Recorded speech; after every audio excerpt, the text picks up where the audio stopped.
The WhatsApp group had been around since high school graduation, a reunion space where old classmates occasionally posted updates. But lately, strange, unknown links began to appear, inviting members to a new group called Fun Club.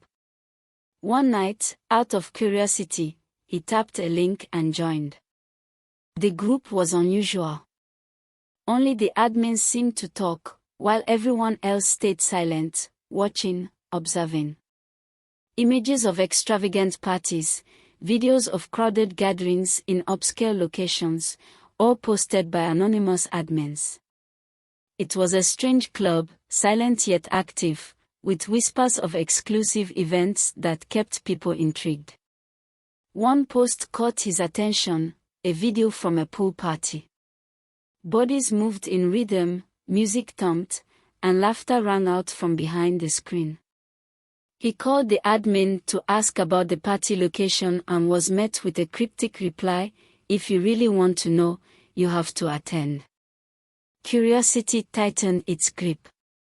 "How much is the ticket?" he asked, bracing for the answer. 1,000 Ghana cedis, came the reply. The amount stunned him. He stammered, "What kind of party is that?"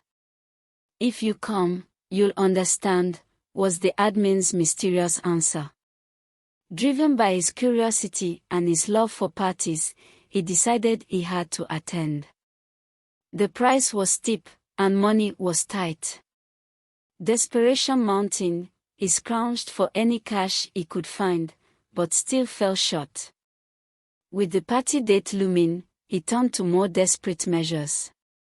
Nights became a time of scavenging, wandering darkened streets in search of car batteries to steal and sell. He told himself it was only temporary, just until he had enough for the party ticket. The night before the party, he finally held enough crumpled cedis in his hand. He messaged the admin and received a location. Arriving at the gate of a grand house, he handed over his hard-earned cash for entry. Inside, there was a large pool surrounded by well-displayed speakers and flashing lights, but to his surprise, it was a dry pool party. The pool lay empty. What struck him next was the policy: only men paid the hefty entrance fee, while women entered free.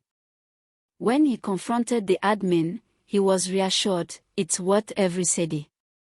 You have any girl you want, no limits." His suspicion faded as the promise of indulgence took over. Guests mingled as the night went on, each drink and conversation loosening inhibitions. With clothes peeling away, it wasn't long before the line between party and wild debauchery blurred. "I started sleeping with some of the ladies at the party because it was free.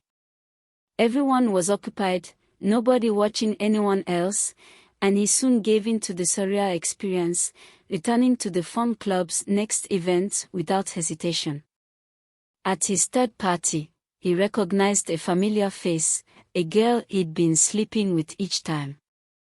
They exchanged numbers, and soon after, she contacted him with a strange job offer. Someone needed a reliable worker.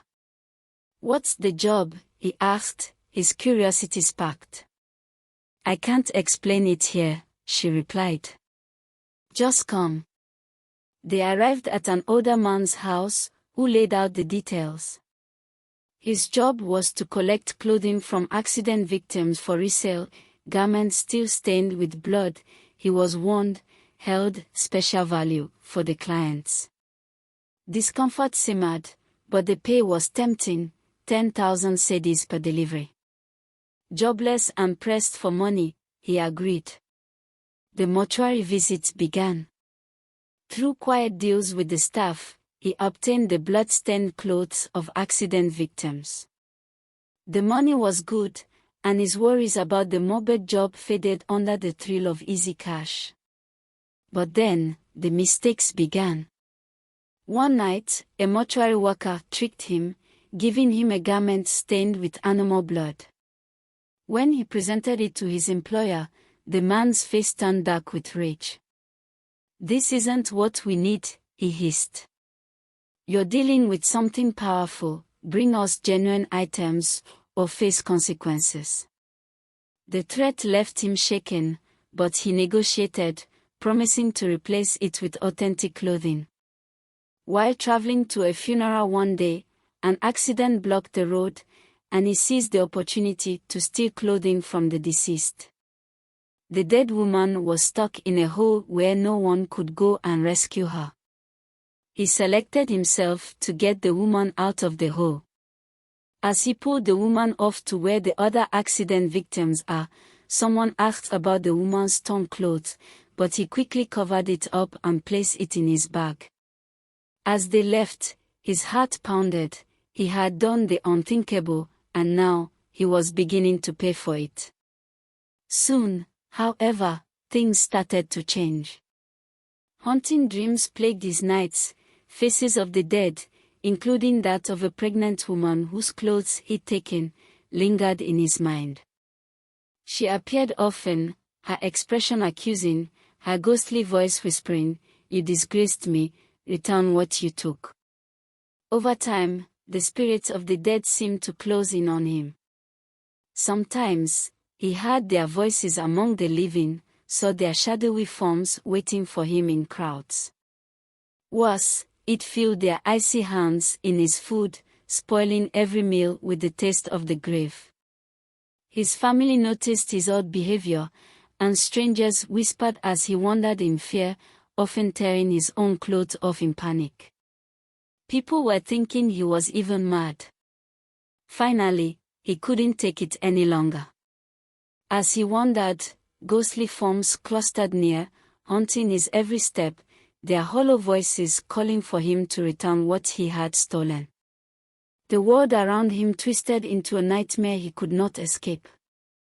And as he sat, begging anyone to listen, he realized he had no choice but to tell his story to someone who might help, or risk being lost forever to the realm of the dead.